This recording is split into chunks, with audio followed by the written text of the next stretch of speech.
to another show of Flyway Connections. Like always, my name is Chris. I'm here with my buddy Joe. Joe? Hey, how you guys all doing this episode? So today, we're excited in the shop of Damon Hebert of Hebert Custom Decoy Rigs. Kind of be talking about his rigs. I mean, I'm in awe right now of your shop, David. It's a definitely beautiful place. How you doing today? Took a lot of work to get where we at right now. Yeah. For the viewers, you know, guys that will be seeing this on Instagram and Facebook.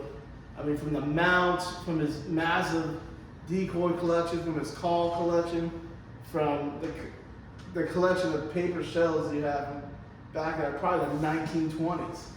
Oh yeah, man. When I got in here, I was like, I just lit up. It's definitely a waterfowler's man cave. And that's all part of it. It's just not something. It ain't just all about rigging. It's a passion. The whole everything about waterfowling is a passion, and that's why we do what we do. It's definitely our passion. So, well, my favorite question to ask everybody, and you know, me and you hunt in the same areas down here in Louisiana. How was your duck season this year? Duck season last year was, for me, it was really good. I mean, I've seen a lot better years, but I'm not going to complain. The Lord really blessed us with, I mean, we killed a good number of ducks, a good number of specks. It was tough, but like we was talking earlier, ringneck is the new mileage for me down here, and I got good ringneck habitat, and as long as they're there, I'm going to keep shooting. That's what I'm talking about. Be happy about it. Man, I can't even think right now. I just keep looking at the rigs, and I'm sorry. It's all good. It's tough.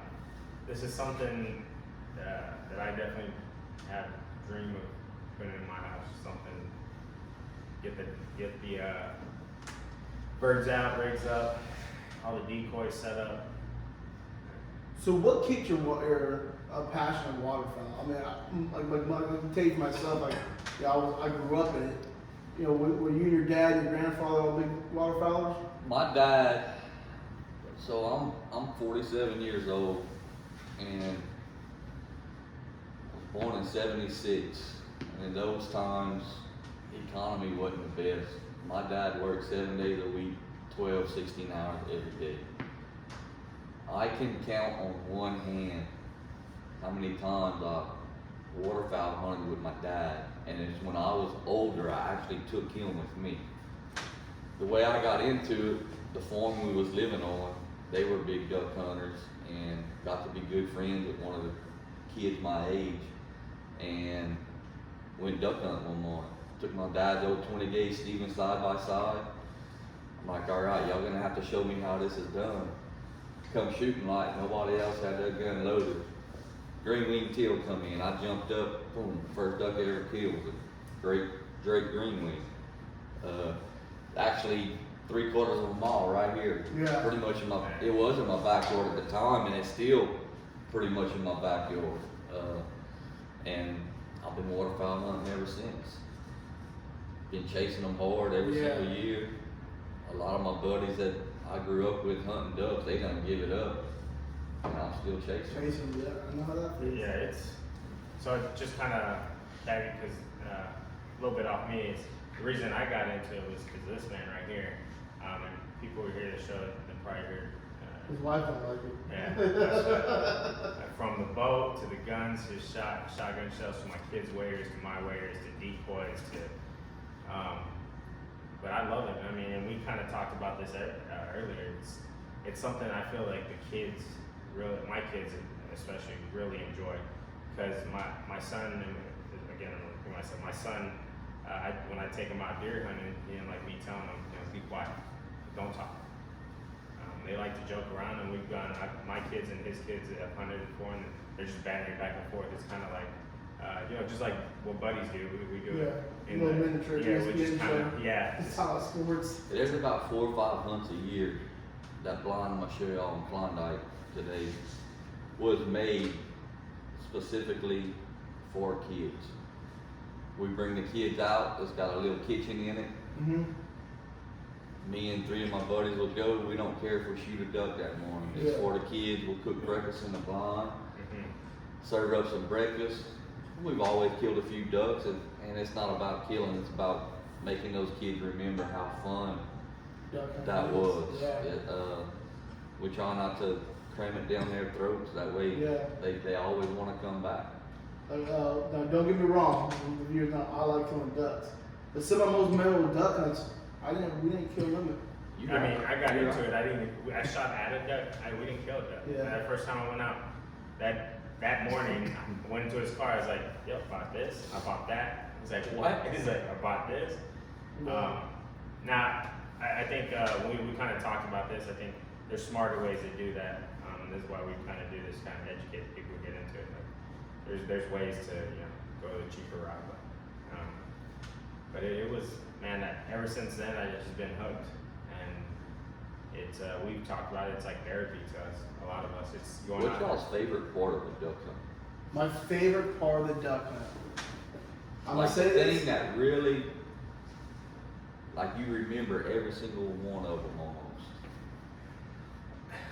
Me personally, it's going out with my kids, and not just my kids, going out with my buddies, and the stuff the stories you get from those buddies. So the pictures like, oh, you shot my mojo, you did this, or you fell, and my kids talk about to this day they fell like 3 times in Lacassine in the waiter. So, but it's those memories that they remember. They don't remember. Honestly, they don't even remember too much of the shooting. They just remember The stories stories, of it. camaraderie. Yeah. Now I was about to say that. As to give me, this is a segue to your product. Is my favorite part of the duck hunt is the morning. Getting to the blind. I'm putting the decoys out. You have a couple buddies put your decoys out. And then once the decoy spread's put out, my lucky ducks are out. I sit back in that blind and you relax, drink a cup of coffee, depending on, sometimes I gotta drink. You're running. Yeah, sometimes I gotta drink a cold beverage here in Louisiana. It's in December, so 90 degrees, and it's just that morning. And then you hear the sun. You look at your watch. It's 15 minutes before shoot time, and then you start hearing those wings. You can't even see them, but you can just hear the wings. You can see the little outlines of the birds. I'll tell you my favorite part of every morning.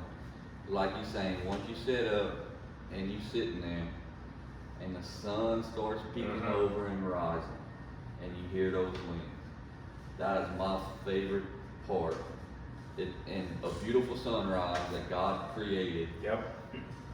It's it's amazing. I was just about to say that too. It's just like, that happened this morning because I drove from Texas this morning, and at sunrise, I actually took a picture of it. It was like, it's God's country we created. That to me, it blows my mind. So just seeing that sight, and my kids even talk about that. And you hear the birds coming, and you just hear them, and you're like, oh, I love it. It's definitely addicting. I'll tell you my least favorite time of duck hunting is that same morning.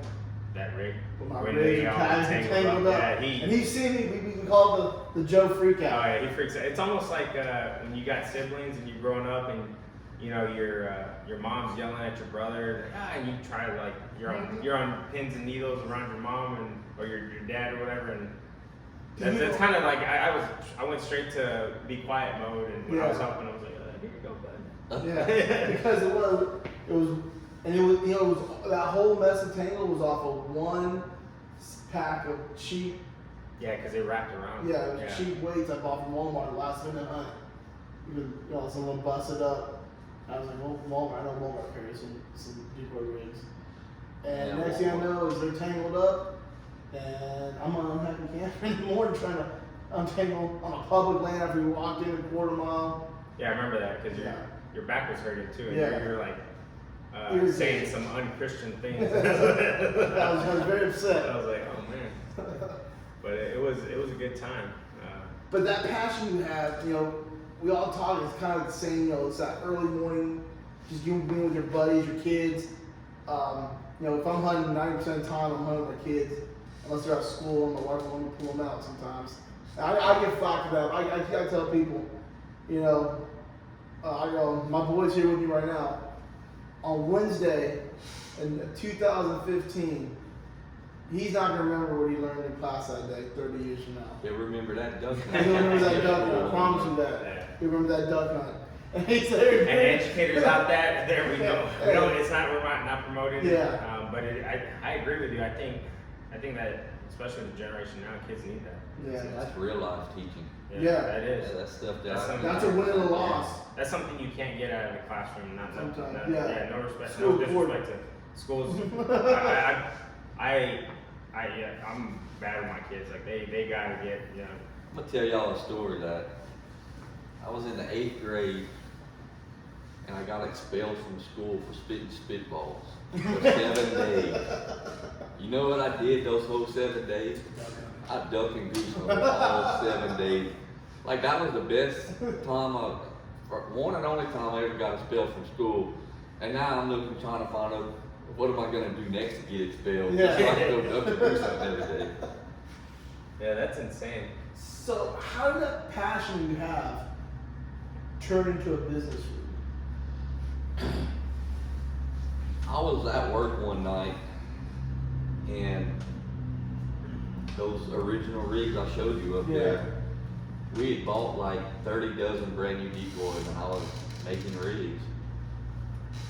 And the thought just popped in my head, you know, you might be able to make some quality rigs, save fellow duck hunters a lot of money, and still make a few coins.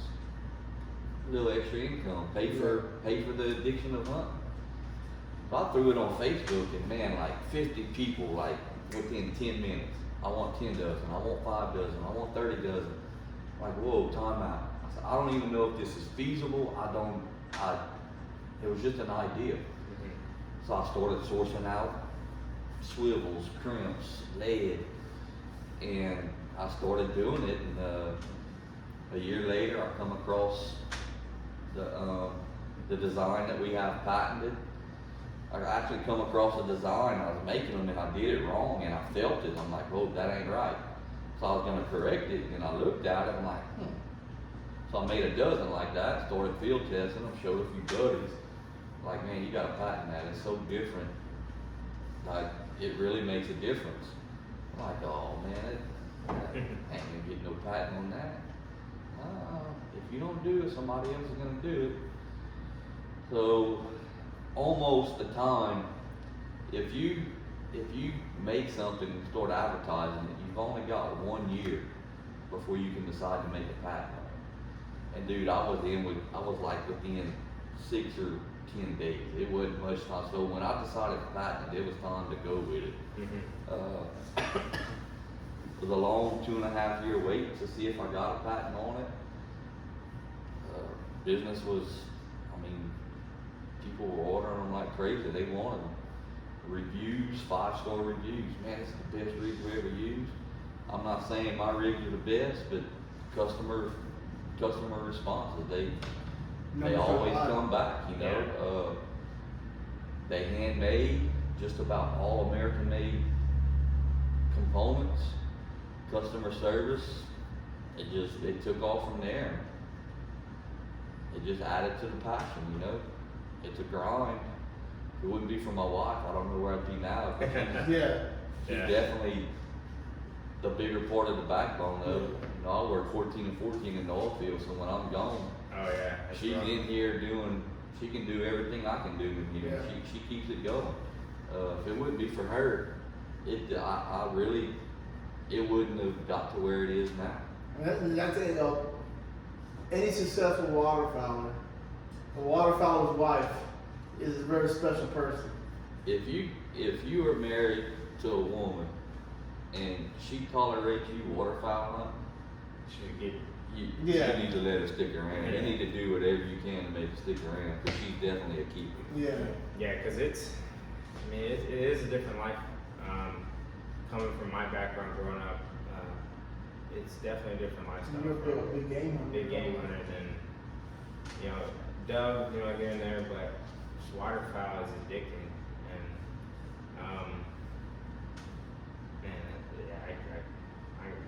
I'm almost gonna go in tears. It's crazy how much I love it. it's a feeling that, like we say, waterfowl therapy. We need to patent that. I'm just kidding. But You really can't explain yeah, the feeling you get from duck hunting. yeah, You just gotta do it, and it just gets into your system, and there's no getting it out. yeah, and it's almost like, you know, some people deal with problems like whether it be drinking or, you know, working out or whatever. Like I feel like if I'm during duck season, I'm the happiest man alive. I'm just out there, and I mean the stress of the world that it gives you. You go out there, you forget it. It's gone. Mind goes blank. It's peaceful to me. Have you ever seen Ramsey with a frown? No, he's No, always man, sad. hunts 250 days a year. Not a one. I've never seen Ramsey with a frown. It's insane.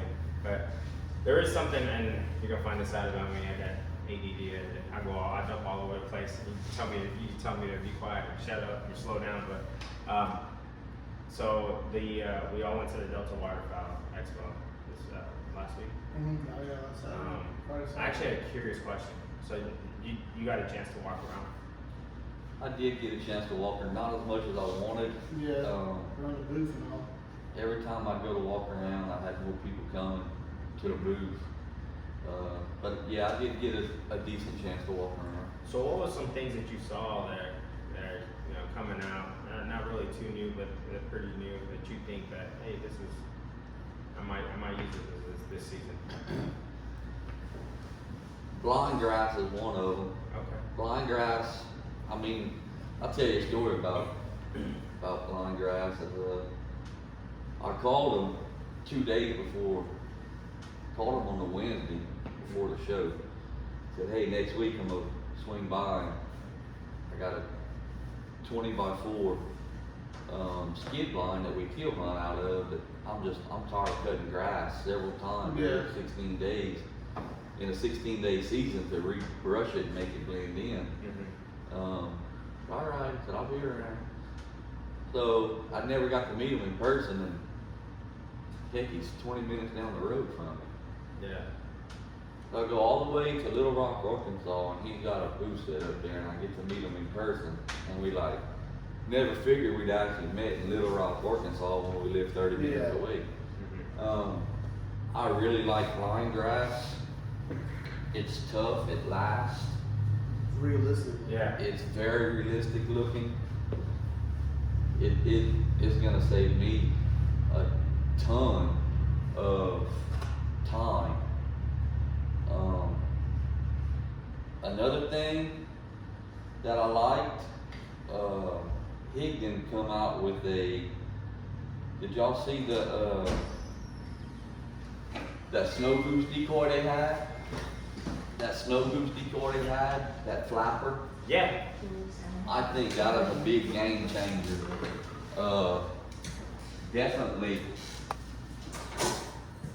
Definitely would like to see that in a snow goose spread. Yeah, I saw that one. And the one, was it Lucky Duck had the other flapper, but yeah, we're just so the listeners heard that truck. I think Bryce. Yeah. Well, this is funny though. Duck hunt's a small world in Louisiana. You know, everyone knows everybody around this area. Pull up a chair, bro. Talking about that, it's crazy too, because the guys from, actually guys who make those canvasback waders, the full body waders, they live like literally 20 minutes away from where I grew up. Yeah. And I was talking to them and found out, I was like, oh wow. And their warehouse is in Grapevine, Texas, so it ain't too far from me, so. So, but how have you been? Good, working. Oh, you want to introduce yourself? Bryce Connor. No, to the show now. Oh, I actually tried on those waders. Yeah, what'd you think about? I really like them. Yeah. So the waders I wear now are made out of that same breathing material. It's light. It's very light. The only thing I don't like about them, and I'll mention this to them, I want them to make a stocking foot wader just like that. So y'all hunt Lacassine a lot. Mm-hmm. You wear boot foot waders, Mm-hmm. go to stocking foot waders, dude, you will be like, oh my God, I should have done this years ago. Well, see, I remember back in the day when I was younger than him, the neoprene stocking waders, Cabela made some. That was the thing back in the day. and you wear an oversized Tennis waiter shoe? boot. Well, it was a waiter boot. I wear waiter boots. Boot foot, you get in that mud and it sucks you down. Mhm. Dude, your energy level, Yeah. it wears you out. It's so heavy. And it don't get cold like it used to. Yeah. Those stocking foots are just, they make it so much easier on a man. That's the way to go in the marsh. Yeah. And if I told them, if you make a pair of stocking foots, I'm buying. Yeah, I like them so much. I bought them. I bought a pair. Like I used for a long time. I used the Cabela's, and those I don't care what anybody said. I don't care what the price is. Those things last me. I mean, they were good waders. Maybe the pair I had, I didn't have too many issues. I ended up doing. I had at the end of the season last year. I did get a seam, but I put that the stuff you put on your neoprenes, the Flex Seal on them. So we'll see how it goes. I've had a few pair that I've flex sealed. And it'll get you, it always got me through the season. It never lasted. Yeah, forever. My thing is I got long legs. And when I get in that marsh, if I can stretch them jokers out and get a 5-foot span, Yeah. my thing is neoprenes always bust them right in No, the yeah, crotch. right in the crotch. Yeah. See, and then I'm the opposite of you. Getting out of And rice that was plates, getting out of boats. that was my thing with the canvas, canvasback waders, because I'm all upper body. You know, if you look at me, I look like. Yeah, like I'm all so getting shirts. You know, my shoulders it just feels tight. So I always get this hole right here. The seam will rip here, and that's what I was worried. And we had talked about it. That's why I was worried about those canvasbacks. But it flex is really good. And that's I really liked them. And I may not have had the exact right size on. They asked me my size, and I told them that's the one that. But right here in the thigh and the knee felt a little tight on me. Yeah. I like, when I order waders, I always go 2 sizes bigger. That way, if it is really cold, I can put something warm underneath it. And I don't sweat as much in oversized. Yeah, you're breathing room. They not, yeah, you get some airflow. But yeah, I think it's a really good product. A good rainy day, that's definitely what you want to be wearing. Yeah. Yeah, we like the other buddy he didn't get to be on the show. Sharp, the co-host, he got a pair of the Sheens, and he really liked those. So I mean, we're actually pretty excited about them because we all got different waders this season. We're gonna kind of do a review after the season and see how it goes. Because you really don't know until you put them through that. I think Sheehan's some really good waders, and if they hold true to their lifetime warranty, we all know, guys, customer service is what makes you a break. So we'll see what happens with them. Yeah, but I mean, did you have anything that you had seen at the expo, Joe? That you? I mean, I seen some. I did like the Lucky Duck that, but I'm just. Yeah, that's been out for you. Yeah, I know, but that was the first time because they didn't have it at the DU Expo. But I live right next to Texas Motor Speedway with the DU. Yeah, I'm just ready. Yeah. Right, I know you're already for jail season. That's actually for the Greek duck. Your My Greek duck? kid was all rigged out What you got there nowadays? everywhere. Everywhere? I got clunkers, I got spec base 32, got in the marsh for Savannah Vale. Wherever somebody needs me, I'll go if I'm off. Oh yeah, he's a duck killer. I mean, I've hunted with him. We've yeah, it's a small world. This place is. Yeah, it really is the community. I just think the community in general. To see that we're talking about Damien's product, what got you into his product? I mean, especially with it. Damon? Yeah, Damien. Yeah, it's a lot easier to pay him to make them than me sit there and make them. Yeah. I've known him since I was kind of that big. You know, I remember talking to him, him being around. Give him the money. You can't beat those. They never pay me. If they do, they come out so easy. I Look, made guys, some. this guy's not paid. This is a paid. He's not sponsored. He's not sponsored anything. He actually pays for them, and you hearing it firsthand. They last too. Yeah. You can go to those ones that you get from the store, and you can just step on them, they suck right out. And mine, like in the marsh, they stay out from day opener till day closes. I've never had a problem. And we hunt some big bottom marsh. Big bottom marsh. We get big waves. And what I like about it is a variety of weights you can use. You look at some of these companies, these bigger companies nowadays, you get one weight, that's it. It's one design, one weight, they just change it up. And I get him to leave a little space in between my weights and my rig to where if I want to, if the waves are real bad and I know there's stuff coming or if I want to hunt a different line, I'll put them on a set of panels, tie it to the panel. I ain't gotta sit there and finagle with it, just run it up to it, tie it to a panel. He makes the clips, but I don't always keep them on panel, so I gotta do a little something different for him. That's what it's all about, is Go back to that customer service. like a customer service. One rig ain't right for everybody. Like I was showing you the difference between the mushroom and the flat sinker. Mm-hmm. Now you wanted to go to that mushroom because Yeah. that's pretty much all you knew until I showed you the difference between that flat sinker and that mushroom. Which one you ended up? Oh yeah, the flat sinker. You That know? flat sinker, the mud wash goes on top of it and hold it there.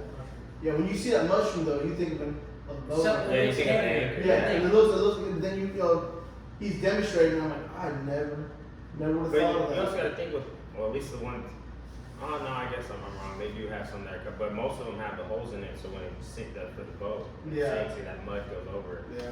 And that's why it's made like that, so that mud can hold it down. But, I mean, yeah, you're absolutely right. And you gotta offer different types of weights and sizes and variation in shapes. Everybody likes something a little bit different. That's what makes us who we are. We offer that. So what's your number one, your most, we're talking your variety. When it comes to your average hunter, what's the average length, average weight, average style weight you sell? It's gonna be a tight race before 4 ounce and 6 ounce egg sinkers Mm-hmm. and 48 to 72 inch in length. A lot of people like to order rigs way longer than what they need them. You know, if you're a timber hunter on the Arkansas River, I get it. Yeah. I would definitely go 72 because one rain shower overnight, you don't know what you're looking at the next morning. A lot of rice field farmers, Bryce can testify to this, they was used to getting 36 inch rigs, the shortest thing you can find in the store.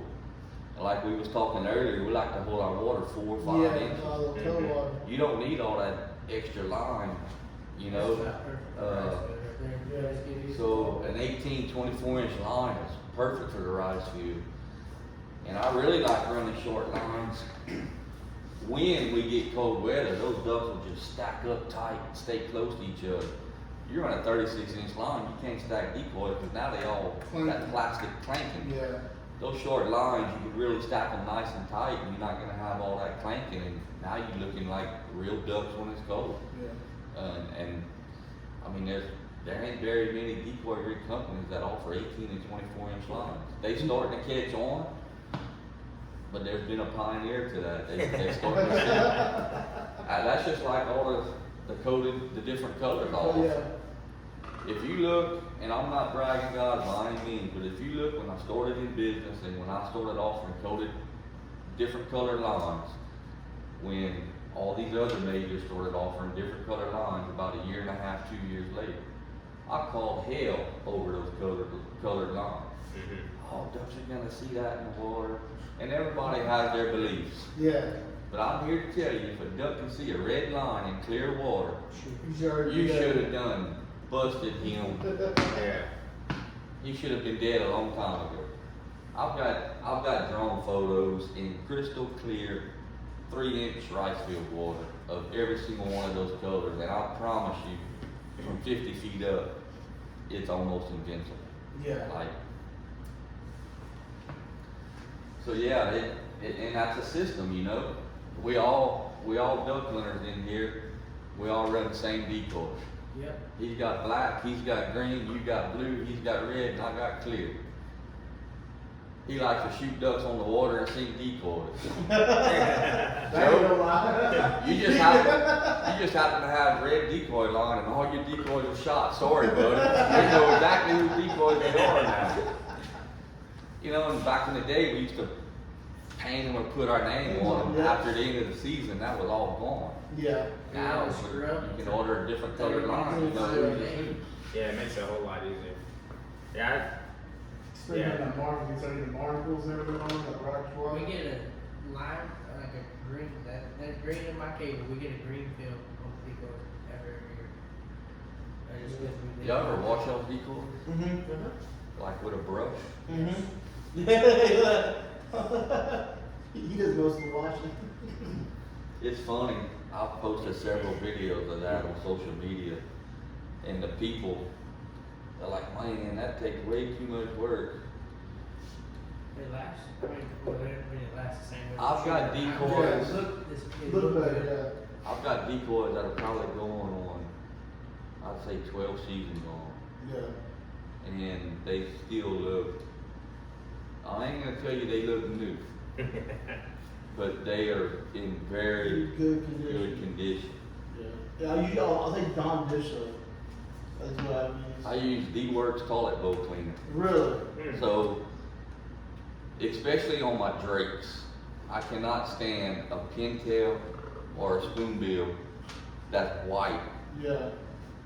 to not be white. Yeah. I bought that decoy White. for the white. yeah. Yeah. I want that color. And so many times I see it. I mean, they still gonna work. Yeah, you still gonna kill ducks over them. But you're not gonna have that eye-popping contrast from Yeah, from far out. Yeah. Black and white, that's the main colors Yeah. that you want. And that's just why I wash them You know every what- single year. You know what helps me with that at the beginning of the year?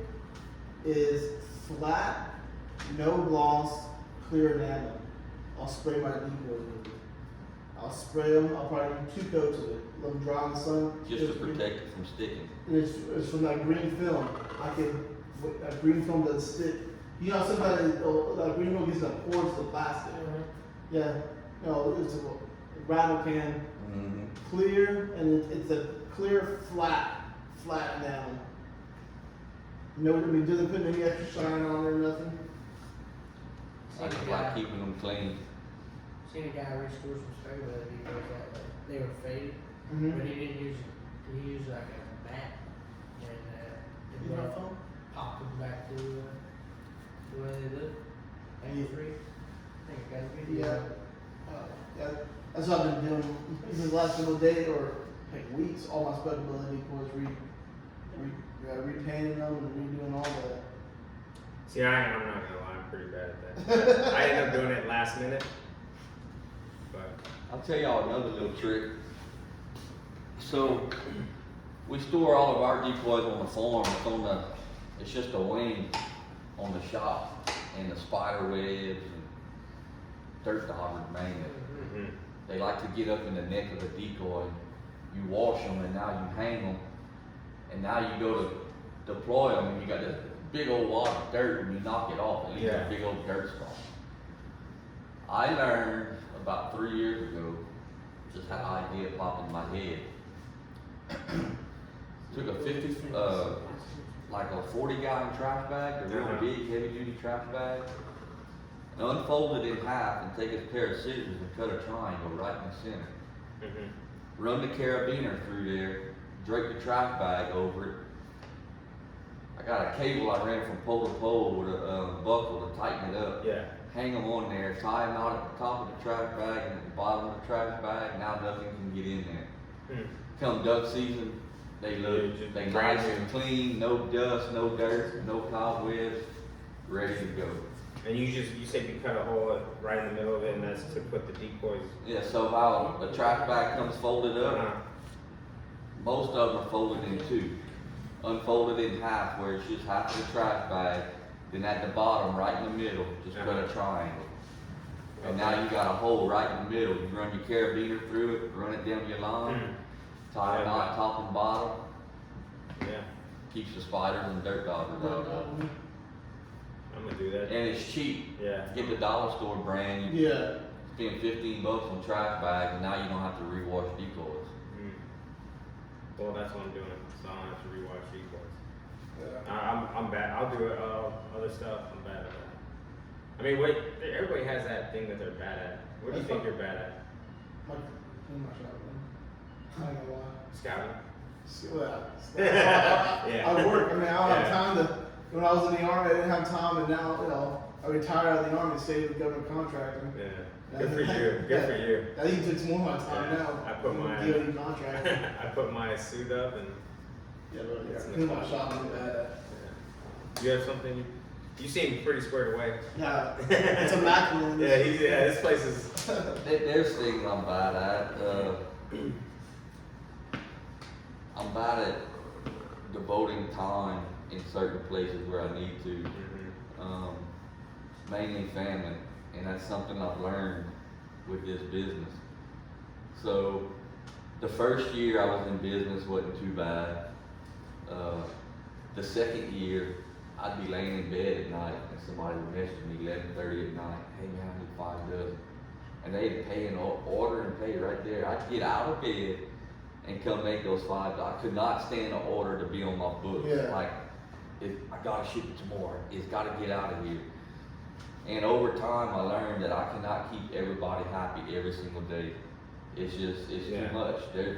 You know, and it gets to where sometimes we're 2 weeks behind. And it rattles me, like it gets on my nerve. I'm like, I'm a little ADHD. I'm like, I mean, y'all see my shop. Yeah. I think it's cluttered as heck right now. No, it's immaculate. And everybody Yeah. else walks in and like, dude, this is the most organized shop I've ever seen in my life. Yeah, he was saying And that. I like things nice and neat. When I finish with them, I put it up. I know where it is the next day. And over the course of running this business, I learned, hey, come 5 o'clock in the afternoon, it's quitting time. Yeah. Now it's time to spend life with my wife and kids. Yeah. They are more important to me in this business. Oh yeah, hands down. So people don't like it, but it's business. I mean, how many other companies do you know that you can send a message to them 9:30, 10 o'clock at night and they're actually going to respond or answer the Yeah. phone? Mm-hmm. At least I do that. Now, Yeah. I'm not going to get out at midnight no more and go make your order unless you're a very close friend to me and you're running a guide service and look, I'm really in a bind. Yes, I'm going to make it happen. Yeah. But just on the average, tomorrow's another day. Yeah. Every day we grind it out from 7:30, 8 o'clock in the morning to 5 o'clock in the afternoon every day. That's something Ramsey told me one time. He asked me, how does your loved ones, your kids, spell love? And LOVE, Time, time. Yep. He was like, love is a word, but time you spend with people, the time you put in. A time you minute invest, lost is a minute you will never get back. And I think I know he does this a lot too. He brought Joey here, and I usually bring my son. Yeah. But my 2 oldest ones, they had already had plans to do some stuff with their friends. So I don't make them do anything. That's right. When they were younger, my oldest son, I did the whole like, oh no, you're gonna do this in football, you're gonna do this in baseball. Now it's like you live and learn. But with my youngest ones, try it out. You don't like it, we'll go next year. We'll go, and my youngest ones recently, I'll tell them, yeah, whenever you want to go duck hunting, let me know. We're gonna wake up early, and they're not old enough to shoot, but they'll just go out with it, and they love it. And I think that's what gets them instead of forcing them to do it.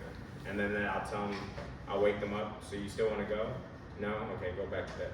If you want to go, yeah, they'll get. They're already my sons that they love putting on their. They don't got waders from, but because I got the boat, but they love putting on their little hunting boots and putting their sweater on, and then actually Nathan, I bought him a little toy shotgun, so he goes out there and he's shooting the. Mine are the same way. They like coming and the night before, say, hey, y'all want to go duck hunting in the morning?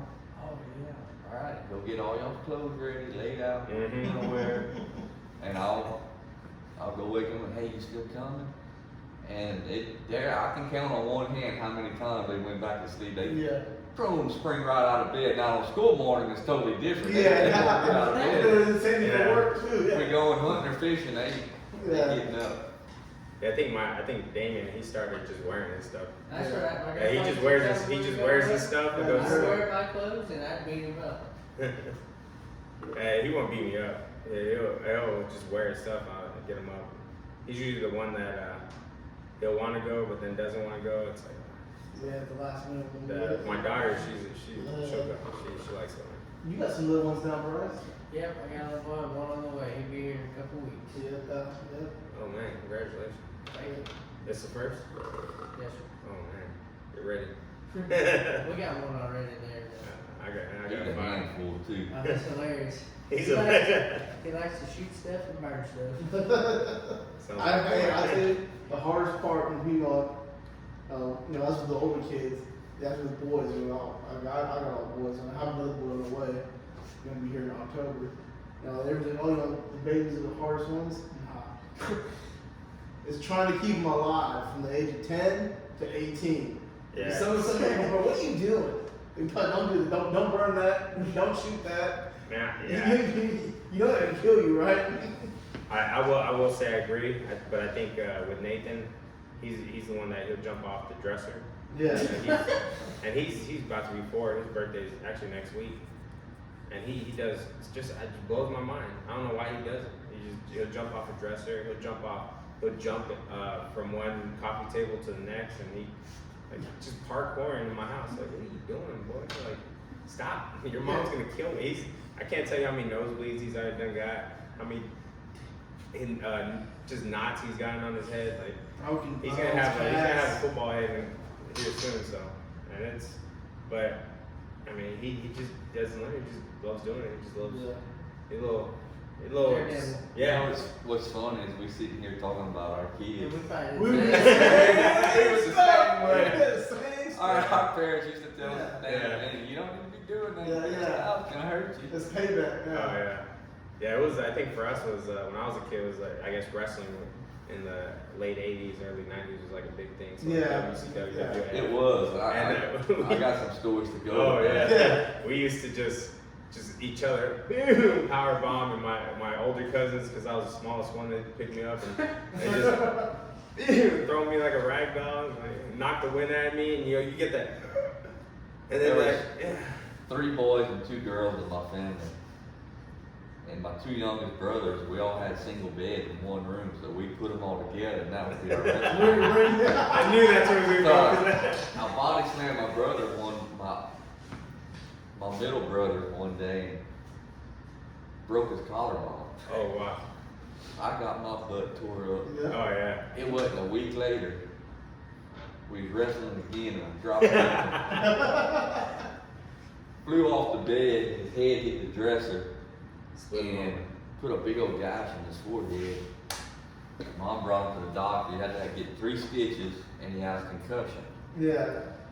It wasn't 5 days later they had a hurricane coming and we evacuated to my aunt's house and she had triple bunk beds. And that's when the metal ceiling fans were still Yeah. Oh yeah. So he got scared that night and come to the top bunk to sleep with me, hit the ceiling fan on the opposite side of his forehead, and got another concussion. Now they go back to the doctor. The doctor turns in a report to Child Custody Services. Now they thinking my mom was beating my poor brother Yeah. the whole time. The fan beat him up, and we just play wrestling and Yeah. he get beat up. Yeah, that was fun. Yeah, I remember. Funny times. Yeah, we used to do that. I think probably one of the ones that my mom almost did get. Yeah, BB got too. I can't tell you how many times I got shot waking up, right my butt out. Boom. But my brother, we played catch out in the front yard. My mom had a lot of trees, and I guess before I went inside, got a drink. They were playing with a hammer, my little brother, and I guess he threw the hammer up in the tree. It was an old hammer, the wood handle. I can't see it up in the trees. And he ends up throwing the football again and stuck. So when I was a kid, it was small enough where you could shake. Well, next thing I know, I'm waking up on the ground, and the first thing I do is I look at him, and he just books it inside. He goes, Mom! And I ran after him. I was so upset.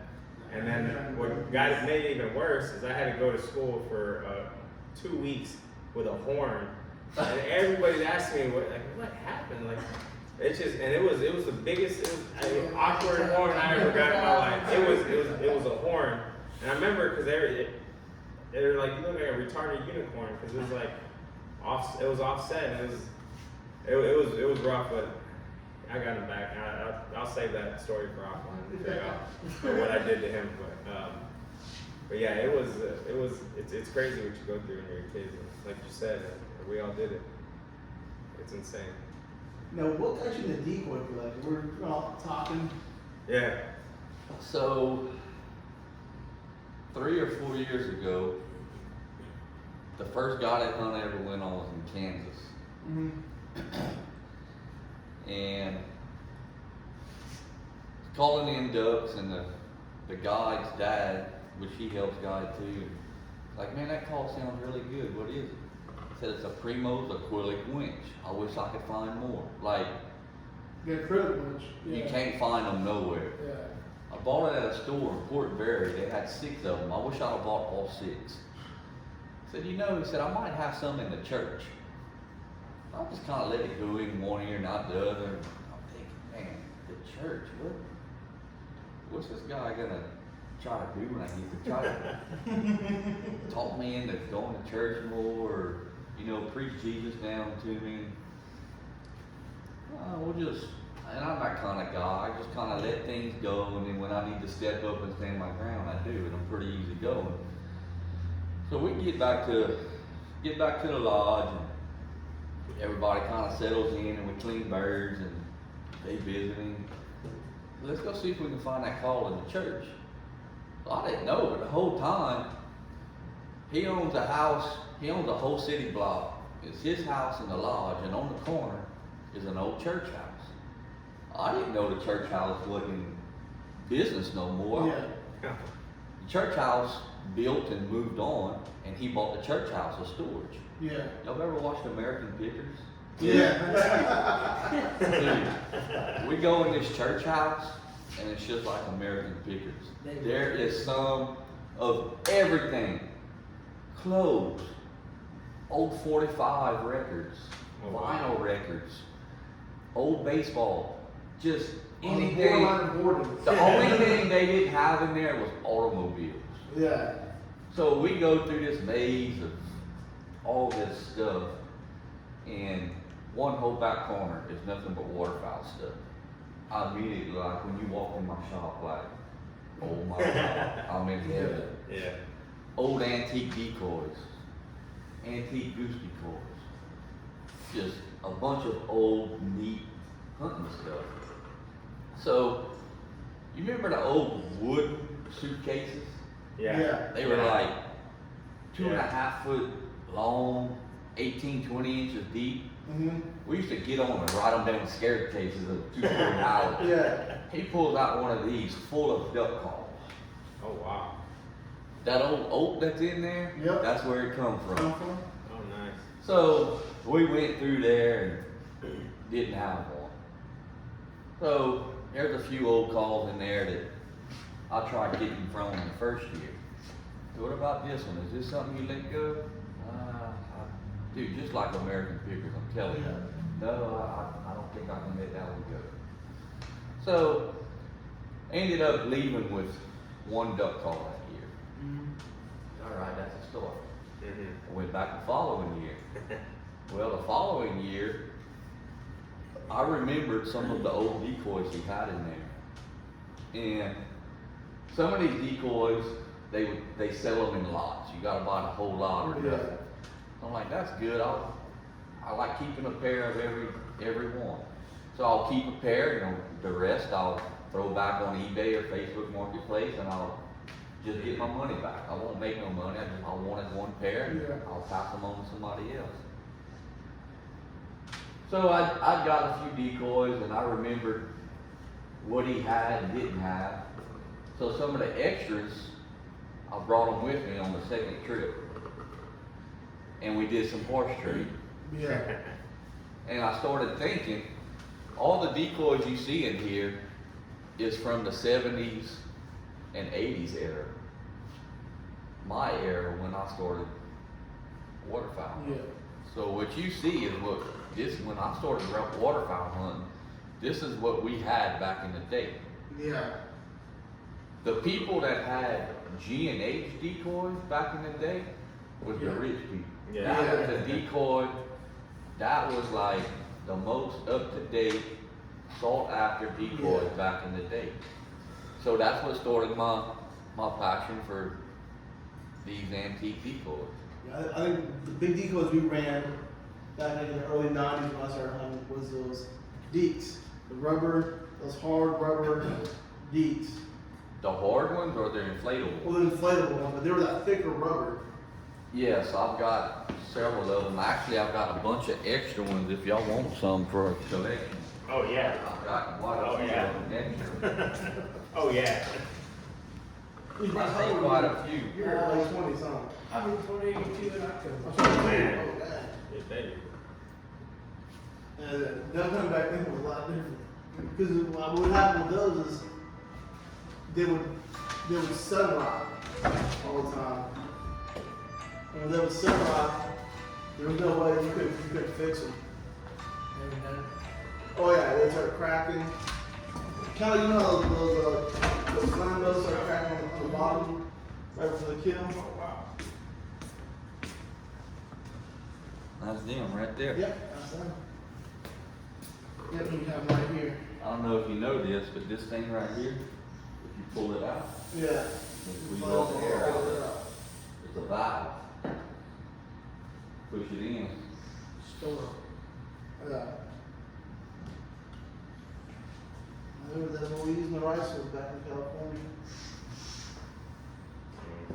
Mainly pintails. Mainly pintails. You got a carp one?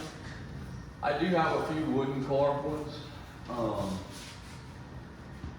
The wooden carved ones are over there. All the wooden ones. How was that wood right there? No, it's not. It wasn't a whole lot of, people were doing it when I started hunting, but there wasn't a lot of wooden carved decoys for sale on the market Yeah. in those days. Last year when Mr. Del Bordelon come Yeah, I to remember us, him, yeah. we hunted over his wooden decoys, dude, that was awesome. Yeah. He's an interesting man. Yeah, Everything he he is. does behind you. You know, him and Dale and Ramsey come, and they asked the same question you did, what got me into it. And they brought up something that I never did, I'm gonna do it this year. Like, man, you ever take any decoys and hunt over? Man, I never give it no thought. But this year, I promise you, I'm gonna kill some ducks over these decoys. Let me know, I wanna record that. I would love to. You know, some of all of them, you know, See just that. Yeah. pick some out, throw a simple rig on them, and kill ducks over them. Y'all still hunt? Oh, I promise y'all Oh, yeah, kill that's ducks still over hard, them yeah. decoys. Yeah, You so- know, we looking at all these old decoys and talking about them. And the only difference in those decoys that are man, those paper mache decoys, I bet they 60, 70 years old. Yeah. It's all about catching the hunter's eye nowadays. Yeah. It's all about marketing, you know? Oh, the gear now hunts us more than they hunt the birds. That's right. Yeah, You know, it the is. realism they put in decoys now is awesome. Is it needed? I would say no. The way I kind of look at that is if I'm hunting a very small spread, I'll go with pretty realistic realism decoys. I'm a numbers guy. Yeah. So out here in the rice field, I'll run 1,500 blocks on 80 acres of flooded field. Man, there's been times where pintails come over 1.5 miles high, and within 3 minutes we done killed them. Last year in the Russell, we had, I don't know how many little chokes we had. Pan black. Yeah, we just throw them out there. Just about numbers, dude. They see Yeah. that big body of water and all those little specks. we come and check it out. Yeah. I mean, Catahoula, to this day, they're still using Coke bottles and Oh, yeah. yeah, milk jugs. And black. There's a guy who's a drug rep. He gets all those empty bottles of hydrogen peroxide. Mm-hmm. Well, a lot of people The good drug rep. Yeah. I hate to say it, but I rigged up a bunch of peroxide bottles and I hate it. Really? If you ever run peroxide bottles, you gotta buy the bottle and the cap separate. Mm-hmm. When you go to screwing those caps on there, you better wear a pair of gloves. Really? It will eat you up. And I'll tell you another thing, before you screw the cap on there, get you some silicone and make you a bead. Because if not, over time they will come unloose at the same. See? Mm. There's one outfitter right here local, I did 1,800 bottles one year. I could have went and robbed a bank the next week because I didn't have no fingerprints left. That's crazy. But Man, yeah, Take a leak at Bon Bush. But, Yeah. but man, those peroxide bottles, they'll move With, in. you blow. Yeah. Yeah. Well, that's what we use in the rice field. I'll hunt out a kinder, I pick out a kinder. And when the wind comes, they move just as good as any motion people. They start did into no wind to get those things going. Now, even these, Was that tip out of high school? Not far from the high school? no. it was by that club, wasn't it? Yeah, but By Panama. Was Southern Duck Club? Yeah. Southern Duck. The Southern Duck is better right against theirs. Yeah, but like these, this is why this was the sought out decoy back in the day for us in the rice. Because, well, in California they ain't crawfishing.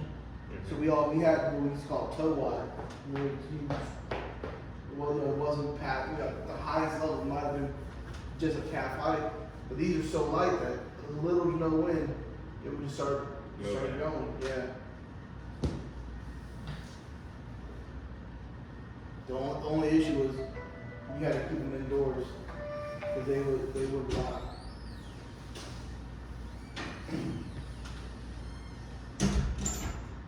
So when so every year did Ramsey and Dale usually come down here and hunt with you, or it's kind of a Last year was the first year. I don't know if y'all ran into Ramsey at the show. He was there this past. Oh, really? I didn't know he was I there. thought you saw Argentina. Yeah. South Africa. We I thought it was had in Africa right there. Yeah.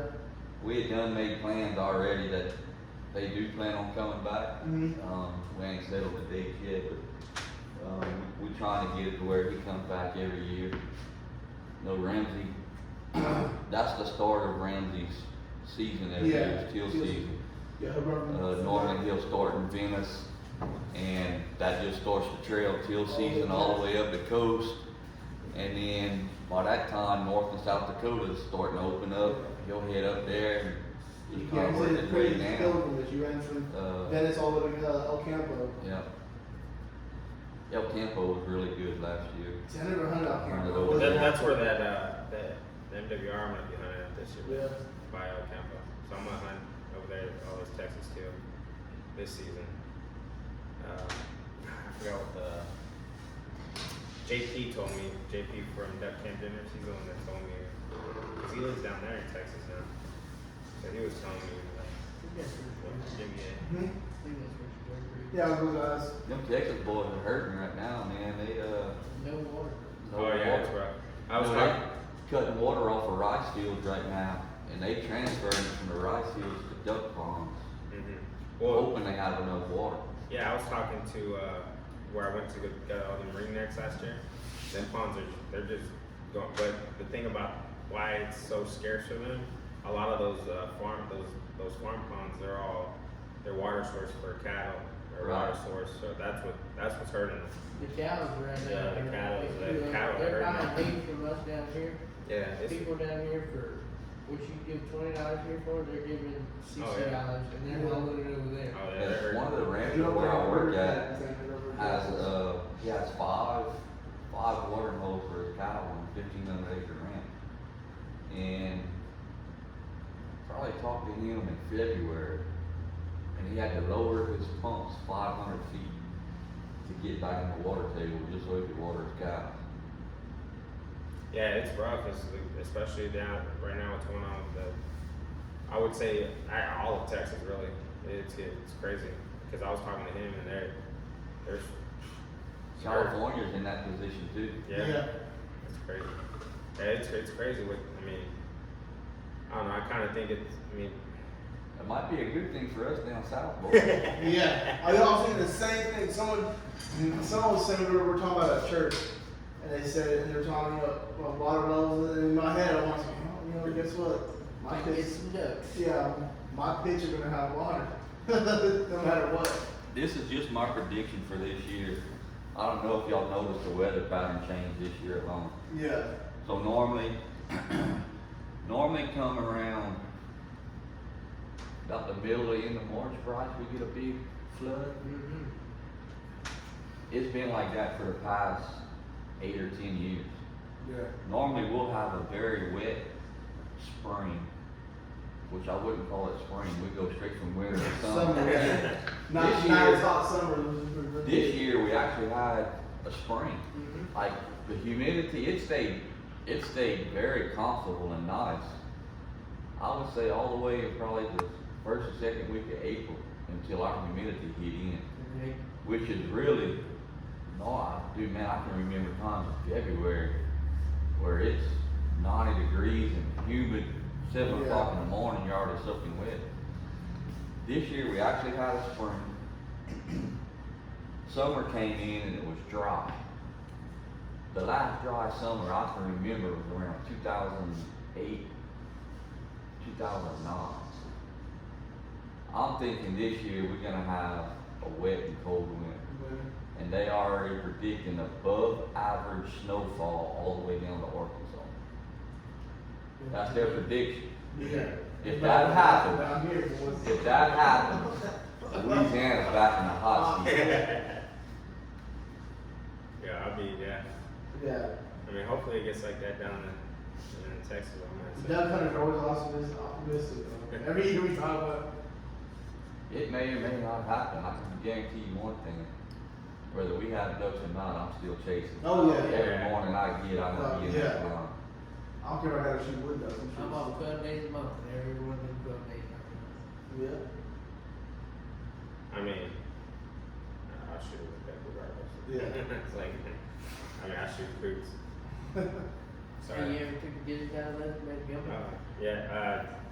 Jason told us about that. Yeah. Yeah. We take them, cut them up fried. This was on Cougar about that big. Yeah, Joe has a little. He's not. Yeah, I don't know.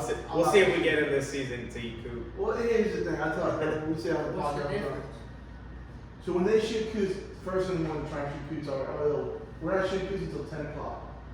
Everything in the morning, I'm shooting. Why not? They don't count against the limit. Well, yeah, we start beating up on coots at first light. Guess what's not coming in? Those ducks. Yeah. But if it's slow. Yeah, if it's slow down. So at 10 o'clock, we ready? Especially your kids, let them have fun. Yeah. They paying you to shoot, and I paying you to sit in the blind. Yeah. Yeah. But I mean, you gonna limit out on coots this season? After 10 o'clock. After the ducks are flying, yeah, we'll shoot coots. I'll tell you You what. gonna actually eat them this season? You gonna try them? Yeah. What you gonna try? Coot. Coot. You ain't had any. I don't think you ever had coot. You ain't had coot. Huh? You ain't had coot yet. I've never ate the breast of them, but I've ate. I've ate the breast. The breast ain't bad. I liked it. I mean, people take them, we don't throw them away, but Yeah. the gizzard. I think the only one I didn't even eat the one that Gilbert hit, that McGinn. Yeah. No, you ain't even began this. I mean, I don't know, what was it? I think Jason was talking about it. Kind of They make a better mount than they do cable bread. The Gingers? Yeah, the managers. You know what, when I was in a lot on the East Coast, I mean, the Carolinas, I knew some guys that they would, yeah, they eat the McGanzers. The hood McGanzers. I don't know. I mean, I think it's just, like Jason said, y'all know Jason? Edible Outdoors, he's out of Louisiana. There's a lot of like. Outdoor. He came out in the Louisiana Outdoors magazine. Yeah, he has an article. There's an article every month of cooking. Louisiana. Louisiana Outdoors. Outdoorsman or something. I don't know his magazine. But he was talking about how to cook them ganters. I would try it. I'll try anything. I was willing to bet money that if you brought a tuna house from Montana, Yeah. we can cook it with other duck and you ain't gonna know. Yeah. Oh no, I know because when I first moved to Louisiana, I went out fishing. I came back and I think I went to one of the DAC shacks and got here, not here, up there in DeRidder. And oh, y'all went fishing? I go, yeah, the lady. And she goes, I was like, yeah, it's just nothing but gar. She goes, oh, you keep those? I'll show you how to cook it. I was like, gar? Like, we ate catfish, we ate crappie, we ate, everything else, but gar was never like, in my head, you don't think, but living in Louisiana for a while, you're like, you can make anything taste good. Have you tried gar yet? No, I haven't got a chance to. She told me how to cook. She even wrote down her recipe. She said, come back at a certain time. I went down just because I was curious what to put. And she wrote down the recipe. I still got it. I ain't cooked gar yet. Going back to those ganders, it's just like any other game. It's the way you prep it before you cook it. Mm-hmm. So last year was the first year that I ever went shoot dark geese. Giant Canadians and cacklers. And you hear people, oh man, those things are so nasty. I don't know why anybody would shoot them. Those jokers are bloody. I'm telling you. Yeah. You gotta bleed them like a deer. And the group that went, that's what we did. We breasted them, put them in the ice chest about a week and a half. Just keep draining the water. Mm-hmm. Man, you can take that out, season it, and cook that like a steak. Yeah. Dude, it's phenomenal. My wife don't like wild game, and I did that. She's like, ooh, that was good. Yeah. Start grilling that more often. Yeah. And even in a gravy, we've chopped them up and like you do like a pork gravy or a beef gravy. We've cooked them down like that because you gotta prep them. Yeah. Last year, that's what we did. I saw a freezer full of cannabis. Heck, we went to Oklahoma and killed a bunch of them, and we made sausage out of them. Yeah. And that was really good. Yeah. A bunch of guys have been snow goose That's a Yeah, I like snow goose. But people look at me like, I don't mind snow goose. Yeah. Man, I can take a snow goose and cut that in fingers and marinate that. Yeah. I can have that and deer backstrap side by side, and you're not gonna know which one is which. Yeah. I'm gonna have to do it. I'm gonna have to. I've had. dressing and a little bit of Worcestershire. Put it in the fridge. Yeah. What was that? 2 days. We ate snow goose the other night. I like using milk and Tony's and mustard with a little bit of Worcestershire. Yeah. That milk actually draws what the blood is left But in there yeah, all out. the enzymes in it. And then they'll switch them. Butter. I use mustard for everything though. I base mustard for everything. When I smoke brisket, Yeah. it's on mustard. I eat snows. It ain't. I'll tell everyone it ain't a spec, but it's good. Oh man, speck is good. Yeah. Speck is That's good. probably one of my favorite. Yeah. That's what I did with the one that you got last year. He graciously gave me his spec. But that's what I did. I smoked it. It was really good. I smoked mallards. Yeah. Actually, what I'm gonna do this season, there's this thing that it's big in Texas. It's like, I guess you'd say Tex-Mex, or it's a Mexican dish too. It's called pescada, and it's like you make it in a disc on a burner, and you put chorizo, you put all kinds of stuff in there. And I'm actually thinking of putting duck in there this season. I'm gonna try that out. And just talk about food. I was thinking out loud. Sorry. Yeah. What was it? Sounds 2 years good. ago, right up here, we killed and I went for a bunch of spoonbills and killed mallards. We came home and we cleaned them and we did a little tape with me and my neighbor. And I'm the only one who knew which was which. We cooked them. I cooked them up both the exact same way. We did a blind taste test. Like, everyone liked the spoonbill over the mallard. But but my youngest. So like, that takes a difference. So you can't see the difference. Yeah, everyone chose to that's the melon that tastes the best. And now we're jumping on And food, it was all smooth. but it's crazy too, because people are like, oh, with game meat, because I've got this with people when they ask me about, you know, deer, like a hunting squirrel or whatever it may be. You know, how you cook it like anything else. I made duck Alfredo last year, and it came out good. They loved it. You got Duck that Alfredo, Yeah. duck taco. Oh yeah, and if you season it right, make it good, you can't tell. You can't tell if it's a skirt steak or an egg. No, we gonna try it though. Frog fettuccine. Frog fettuccine. Frog fettuccine. Yeah, but Oh, frog man. is so good just Oh fried. yeah, Yeah. that spot down the street You from your tried it? house. All right, yeah, but we're gonna. Yeah. It looks good. Is frogging big in Texas? No, well, not where I grew up. If you go more East Texas, like Longview, Jasper, Yeah, we got the dish on the size. yeah, they don't get that big. Where I'm at, I'm in North Texas, so When you talk to the man you need to go with. yeah, I'll get with you. Oh, I definitely need to come make a trip. Yeah. trust me. When I moved to Louisiana, I had this was actually the first time I had frog. Oh no, I had frog legs, but it was at a Chinese buffet somewhere in Texas, and I had it here, and I fell in love with the way it was cooked, and I just can't. I love frog legs, and it's hard to hunt frog legs where I'm at, and I told myself if I ever come back, I'm gonna come down here and start gigging. So.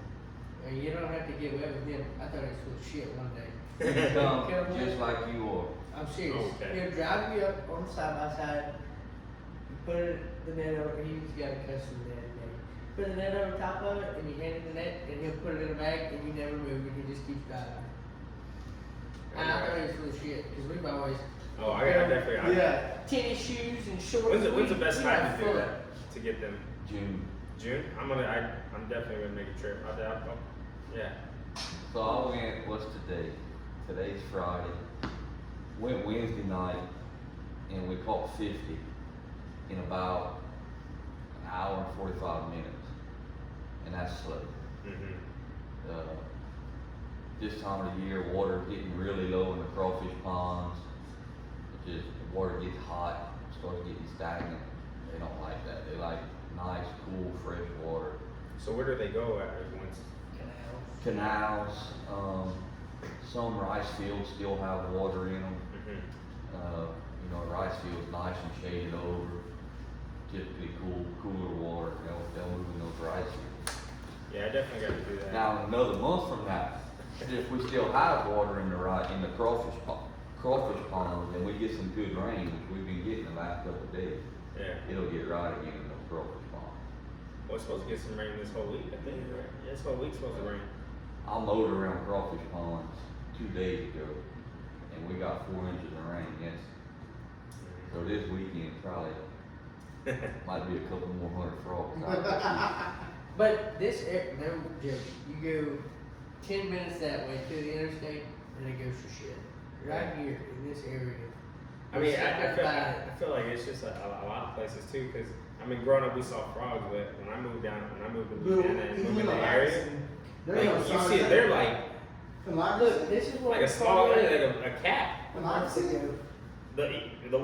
talking about like in this area. Yeah, and Lax and the frog, they're tiny. No, I've seen some big ones, not like huge.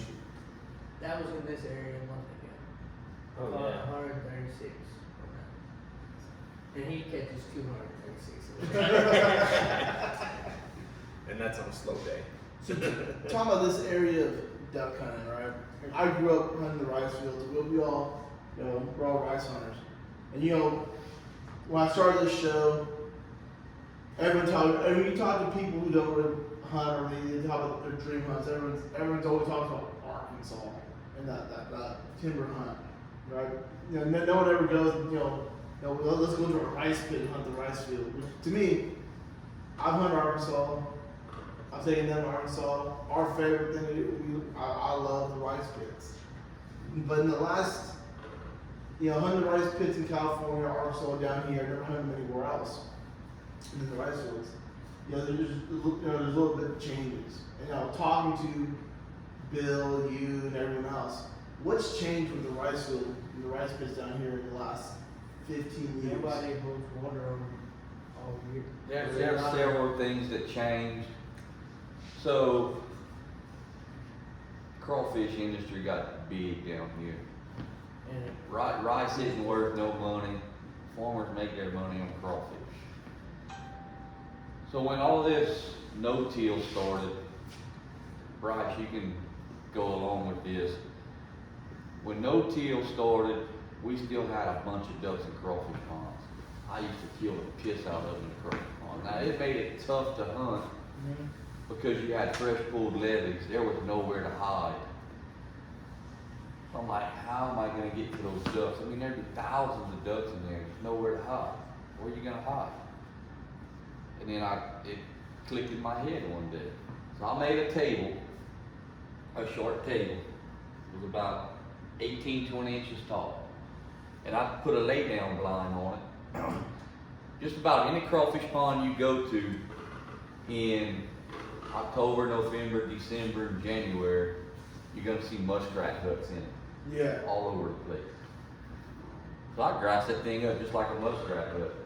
Every morning I get there, throw fresh water on it. So now the straw is all nice and wet, just like a muskrat now. And throw maybe nine decoys, a dozen at the most. Just kind of, not even in a pattern, just pretty much close your eyes and do a circle. And however they land, they land. And man, they just come right in. I figured it out. As time went on, you still had people that would second crop. So they plant their first crop, flood it up, fertilize it, cut the second crop, and then now it's time to flood for crawfish again. Yeah. So you actually had cut stubble that water would choke. And as the winter time went on, that rice would come back in head. And come duck season, those crawfish ponds were at full pool, and that water was right at that head of that rice. Yeah. So they had a great food source with water, and farmers typically don't mind ducks on their crawfish pond. The ducks don't eat out the stubble; they just eat the seed. It's when the geese get in there and they'll eat the stubble down to the ground. Now there's no food for the crawfish. Yeah. So as time went on, they learned that you catch more crawfish if you don't second crop. So all this rice we cut now, we cut it one time, treat it just like you're gonna second crop, and they'll pour the coals to it with fertilizer, get that stuff growing back.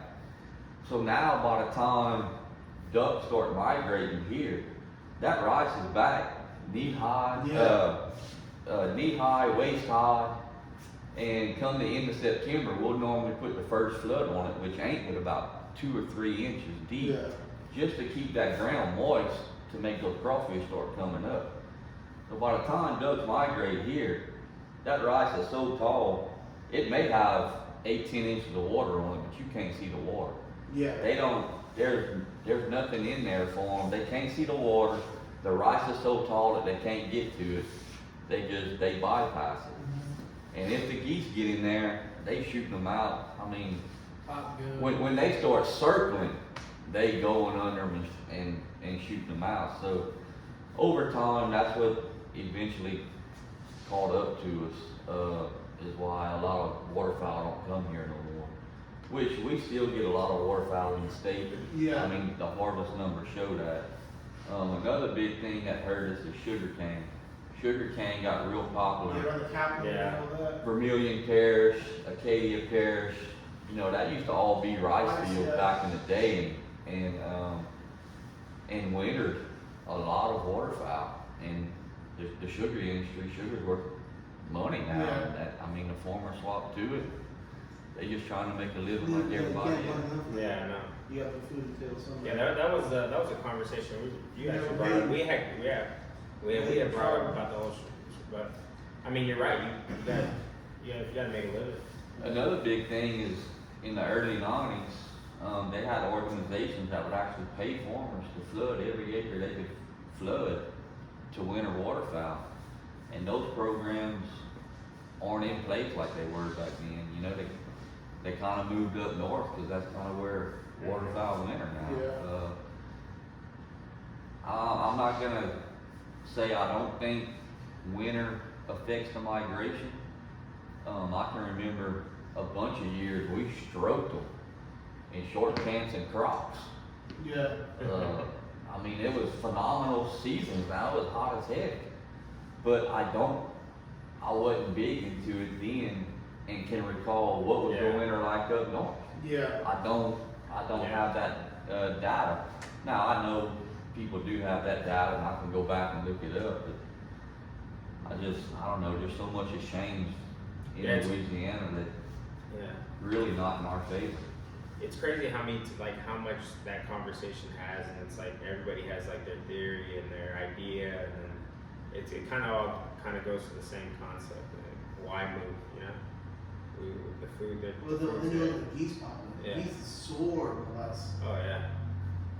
Well, that report you sent, remember? I mean, the numbers that they put out of Louisiana was getting higher than what Texas, and it was crazy. And I thought On snow goose population. No, on doves. on ducks. On ducks? Yeah, Mhm. it was. So, I was like, so the way they do it though, you're right, but they do it on what they call the 10-year average. mhm. So DU, Delta, they do a yearly average or a seasonal average, which yes, but you can't. It fluctuates so much. So at a national level, they do the 10-year average. You're the national wildlife Yeah. game. I don't know the big name acronym for it, but I have it. So much fun.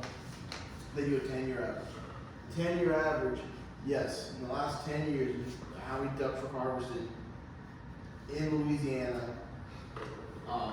was a lot higher than Arkansas. I think Arkansas wasn't even number 2. Yeah. It was Texas, California.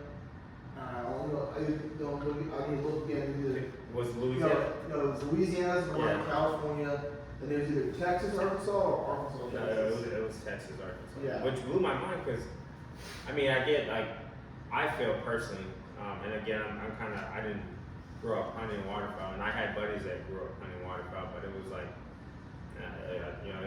I wasn't introduced to it like y'all were, and I wasn't to him, but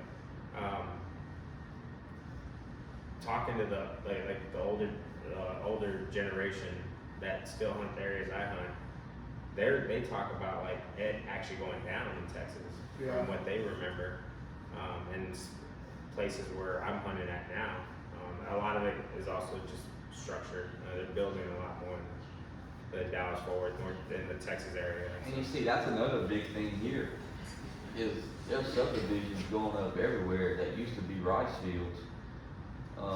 And not just ducks and geese. I mean, people complain about coyotes getting their cats and dogs. No, yeah. Hey, you moved to an area that used to be a forest that was home to a coyote, Yeah. and now you're in his backyard. Yeah. He's trying to survive just like every other. Yeah, that's what they're complaining in the neighborhoods that I live in now. Because when I grew up, the house where my mom lives at, everything, and I just kind of painted a visual, in our backyard was pasture land. Miles and miles of pasture land, cattle. I mean, I used to jump back there as a kid and, just go over there. And I don't care what anybody says, cow tipping is not a thing. Cows are fast. If you don't know, you're gonna chase one. They're fast and they can get mean too. So when we were kids messing with them, I just stayed away from it eventually. But, anyways, luckily my stepdad knew the owner who owned it, so he just kind of, I just go home and hear it. But now all that is homes, and there used to be ponds there that I do remember there was ducks, but it would never interest me at the time. And now all these ponds, they still hold ducks, but you can't hunt them because there's no ducks around. Now these ponds are holding local ducks that stay there. They feel safe. They're not getting pressured. Why leave? They're getting fed by the people who live there. They're feeding bread. It's funny you said that. So we hunted Lackasen 2 years ago, the year the grandma came down. He stayed with us for a while. But we took my mom to the bayou. Remember Last year. Yeah. So we went and we killed her. We're hunting Lackasen, we killed our ringnecks. We call them the new Louisiana mallard. We killed our ringnecks. And we showed up early, waiting on my mom and my wife to come down and meet us to do the bayou tour, or the bayou rum tour. Yeah, work around on the side of the pond in the back of it stays loaded. Get mallards and gadwalls, and we were changing and we were looking, and I was like, man, it was filled, and then when we walked right up to them, those ducks didn't give a rat's, you know what? Yeah. Well, Man, it was all grayed up and mallards and staying there. well, there's a study. I don't know. I'll have to look it up. There's a study where, and I think we talked about this. They take a man, the same size man, same guy, in regular street clothes. Gets the ducks. He gets right up to the ducks. It's right up to the ducks. They put him in waders and camouflage. The ducks. Yeah, he did it with Canada bees. It was Fred Zink. No, it was a different one. I saw it with ducks. Yeah, Zink. But it They're makes smart. yeah. Oh yeah, they're smart. Yeah. They're definitely smart. But that's what's crazy. And then they're making ponds, and now, especially the area I'm at, a lot of the older gentlemen they're starting to move out. I'm moving further away from I the think like that city's little pond pushing. makes a little refuge. Yeah, it is, and they don't want to leave. Well, and that comes back to, you know, this younger generation. Man, they ain't ducks like they used to be. They're still ducks. Just Mhm. gotta get after it. You just gotta work for them. Yeah. You know, duck season really never ends. Mhm. Where I'm gonna take y'all today, you know, Bryce can tell you how much work I'm doing out there. When I got that place, it was horrible, and now it's starting to get right for waterfowl again. No leg break matches. You got to you've got to put in your time and make it that waterfowl wants to be on your plate. You just can't go hunt the same pit every day like you used to be able to do back in the day. It's a non-stop process. Well, let's go. I'll cut them shit. Yeah. I can't. I don't even want to leave this place. Yeah, but before we get towards the end, Yeah. so if guys want product, and I'm gonna tell you, gentlemen, ladies and gentlemen, you want this product. I mean, people don't lie. I mean, And you- Flyway Connections not sponsored Yeah, by we're not us. sponsored. We have no. We haven't even got like nothing. We're Yeah. just great company. I mean, I No. love this place, and it's waterfowl hunts, small population, Yeah. all the same people. and it's Y'all a hang out with the same family, people. so it's Yeah. like you get a connection. I mean, hanging out, Bryce walks in, we've hunted before. So I trust the guy, when he's coming here to spend his money on these products, and especially this day and age, you can hop on any internet and get anything you want in the world, from anywhere in the world, delivered in 2 days, or same day delivery. There's a reason why, people are coming here and getting your rigs. But for the viewers, if they want the rigs, how do they find you to get your rigs? I'm on Facebook. I have a personal Facebook, Damon Hebert. I can be reached there. We do have a Facebook site, Hebert's Custom Decoy Rigs LLC. Facebook, Instagram, TikTok. You can call me 337-580-2338. We just about always answer the phone or a message. If we don't, within the hour you will be contacted again. And we also have a website, Hebert'sCustomDecoyRigs.com. You can order off of there. It's pretty simple. Yeah, I wanted to say, call it Mike Jones. Sorry, just thinking about. But yeah, it's yeah, definitely check them out. And does Hebert have their personal social media, like as far as Instagram, Facebook, that they can follow? Yes, they can follow us on Instagram and Facebook and TikTok, Hebert's Custom Decoy Rigs LLC. Customizable, anything you want. Texas rigs, long line, game rig drops, jerk rigs. If it floats, we make a rig for it and we can customize it any way you want it. Just gotta reach out to us and explain to us what you want. We'll make it happen. Yeah. I mean, I can tell you right now, it is a true custom rig. We pretty much just, right here before the show started, designed a rig for a swimming decoy that we use. Like that. Like that. Literally like that. Just tell me what you want and I can make it. Yeah, it was just I saw y'all doing it. It's like, oh, this is a swimmer, Yeah. and I got intrigued because we we had conversations about this and about the swimmer. I'm glad we had your mind here to kind of help us with the experience of that. And I love talking with the more experienced generation. Like, You know, in this industry, just about everything we have, we all want the best shotgun. We all run custom calls. I'm sure you have a custom call, probably from different people. That everything is customizable these days. Why not customize your rig? Yeah. Why do you want to spend a lot of money on decoys and take a chance of that thing floating off? Have the right rig with the right application sinker on it. That way you guarantee that decoy is staying where you put it, where you want it. I mean, I'm sure we've all hunted a river before and decoys are floating down the river. Middle of the hunt. It just goes. You hunt with 3 decoys and all of a sudden, now you're down to Pair. oh, yeah. You know, we gotta get in the boat and go chase this decoy down. Call me, tell me what you want. I promise I got a rig that's gonna hold your decoy in place. Yeah, definitely check them out, man. I don't want to leave this place. Yeah. I'm not. Yeah, It's pretty Man, nice. you probably should have invited me because me and Joe gonna be here when season starts every day. But no. Phone call away. Yeah, we promise we won't bug you. You probably get annoyed after a while hearing us bicker about nonsense. Yeah. Yeah, sports and I kind of lose when we get into duck hunting bickering, but we'll bicker about other stuff. But yeah, y'all check them out. Joe, you got anything before we go? No, hey, thanks for being on the show. Yeah. Yeah, I mean, I appreciate taking time to be on the show. Yeah, definitely. And like always, I want to thank Val and Honor Outdoors for what they do for our service members, veterans, and first responders. Check out TRD, support the flyway movement. Use promo code FWC22 and get an extra 15% off on your next product. Like always, y'all have a good one and let Val and out fail.